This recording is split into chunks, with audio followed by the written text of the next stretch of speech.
Baik pemirsa TVR Parlemen dimanapun Anda berada, seperti diketahui bahwa pemerintah telah melakukan rekonstruksi anggaran pada sejumlah kementerian lembaga dalam APBN tahun 2025. Dan pemirsa hingga saat ini beberapa kementerian lembaga juga sudah mulai melakukan pembahasan untuk pagu anggaran mereka bersama dengan komisi terkait di DPR RI. Lantas seperti apa tanggapan dari DPR RI sendiri terkait dengan pemangkasan ataupun rekonstruksi anggaran pada sejumlah kementerian lembaga, dan saat ini telah hadir bersama saya pemirsa salah satu anggota Komisi 10 DPR RI, Bapak Inyoman Parta dari fraksi PDI Perjuangan. Baik Pak, ini kan mitra Bapak Kementerian Pendidikan Dasar dan Menengah, ini salah satu kementerian yang terdampak pada rekonstruksi anggaran 2025 ini. Dari Komisi 10 sendiri ini tanggapannya seperti apa Pak terhadap rekonstruksi anggaran tersebut? Yang pertama sesungguhnya kan APBN kita secara keseluruhan tidak turun. Tidak turun dari tahun yang lalu, APBN ya, APBN. Oleh karena itu, karena ada undang-undang tentang Sidiknas bahwa 20% dana pendidikan itu harus dialokasikan dari APBN, harusnya dana di Kementerian Pendidikan baik yang dasar menengah maupun yang saintek itu harusnya tinggi, saintek seharusnya tidak ada penurunan.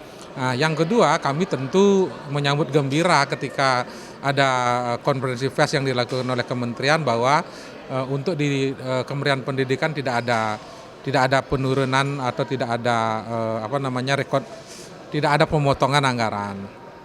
Karena memang kebutuhan untuk di sektor pendidik ini kan sebagian besar adalah kebutuhan untuk program, baik yang berkait dengan persoalan peningkatan kualitas pendidikan, yaitu tentang perlindungan berkait dengan persoalan dana BOS, terus selanjutnya adalah dana beasiswa dari program Indonesia Pintar sampai dengan program Indonesia Kuliah itu harus tetap dianggarkan. Yang kedua persoalan karena 10 tahun ini banyak sekali gedung-gedung, fasilitas sekolah, sarana prasarana sekolah yang tidak teranggarkan. Karena selama ini 10 tahun ini dana itu ditempatkan di Kementerian PUPR. Tetapi Kementerian PUPR lebih banyak membangun jembatan, membangun jalan, tidak ada membangun gedung untuk kebutuhan, sangat sedikit membangun gedung untuk kebutuhan sekolah.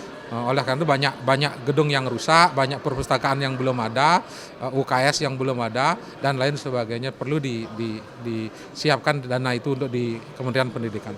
Ini kan memang sudah ada pernyataan dari kementerian bahwa anggaran Kementerian Pendidikan Dasar dan Menengah ini tidak jadi diturunkan. Namun Pak, di masyarakat ini sudah ramai dibincangkan terkait dengan kekhawatiran mereka terkait dengan dana-dana prioritas pendidikan mereka yang katanya ini akan dibiayai terbatas, kemudian juga ada yang tidak terdanai, kemudian juga terkait dengan upah dari tenaga pendidik juga mereka mengkhawatirkan hal tersebut. Dari Komisi 10 sendiri pengawasannya agar hal tersebut tidak sampai terjadi ini seperti apa Pak?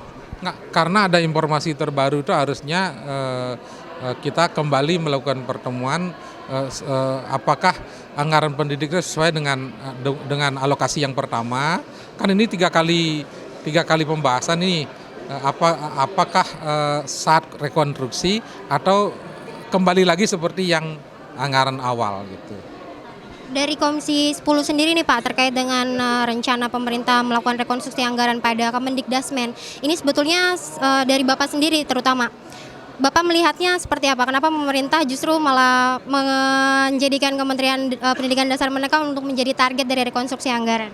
Saya setuju ada penghematan, kami setuju ada fokus anggaran, itu memang ada yang harus diperbaiki di Kementerian Pendidikan, baik yang dasar menengah maupun yang tinggi saintek.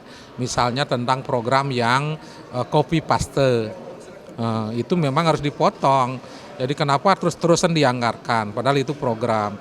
Terus yang kedua adalah program atau kegiatan yang berkait dengan persoalan judulnya berbeda, tetapi tujuan input output outcome-nya sama. Nah ini memang perlu dilakukan penghematan atau stressing dan lain sebagainya. Baik Pak, terima kasih atas waktunya. Baik pemirsa, itu tadi wawancara saya dengan anggota Komisi 10 DPR RI yakni Bapak Inyoman Parta dari fraksi PDI Perjuangan terkait dengan rencana pemerintah rekonstruksi anggaran pada Kementerian Pendidikan Dasar dan Menengah. Dan tadi disampaikan dari Pak Inyoman bahwa kementerian telah melakukan pernyataan bahwa tidak jadi menurunkan anggaran ataupun melakukan rekonstruksi anggaran pada Kemendikdasmen. Namun memang Pak Inyoman tadi berkata bahwa memang perlu dilakukan efisiensi pada beberapa program di Kementerian Pendidikan, terutama pada program-program yang dianggap sebagai program copy paste ataupun yang tadi disampaikan bahwa ini program yang sama dengan judul yang berbeda tetapi outputnya tetap sama, dan hal-hal yang seperti itulah yang tadi Pak Inyoman berkata harus dilakukan efisiensi. Dan pemirsa, demikian yang dapat kami sampaikan. Sekian dari saya, Nazia Sudirja, kembali ke studio.